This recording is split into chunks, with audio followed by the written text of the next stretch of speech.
ये कहानी है वरदराज की, जो हमें सिखाती है कि निरंतर अभ्यास से पत्थर जैसी बुद्धि को भी चमकाया जा सकता है। अक्सर हम हार मान लेते हैं जब चीजें हमारे समझ से बाहर होती हैं। हमें लगता है कि हम इस काम के लिए नहीं बने हैं, लेकिन क्या आपने कभी सोचा है कि एक कोमल रस्सी कठोर पत्थर को काट सकती है? जी हां, ये कहानी इसी अटूट विश्वास की है।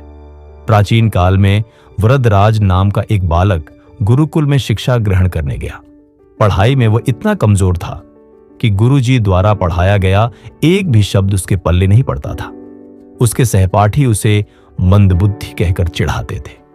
अंततः निराश होकर गुरुजी ने उसे घर वापस जाने और खेती-बाड़ी में पिता की मदद करने की सलाह दी। भारी मन से वृद्धराज अपने गांव लौट रहा था। रास्ते में प्यास लगने पर वह एक कुएं के पास रुका।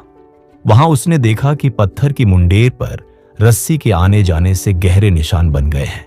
उसने सोचा, यदि एक कोमल रस्सी बार बार रगड़ने से पत्थर को घिस सकती है, तो क्या निरंतर अभ्यास से मैं विद्या प्राप्त नहीं कर सकता? वृद्धराज वापस गुरुकुल लौटा और गुरुजी से एक अंतिम अवसर मांगा। इस बार उसकी जिद और मेहनत अलग स्तर पर थी। उसने दिन रात एक कर दिया और कठिन से कठिन विषयों का अभ्यास शुरू किया। परिणाम यह हुआ कि जो बालक कभी अक्षर नहीं समझ पाता था, वही आगे चलकर संस्कृत का महान विद्वान बना। उनकी मेहनत का फल आज भी जीवित है।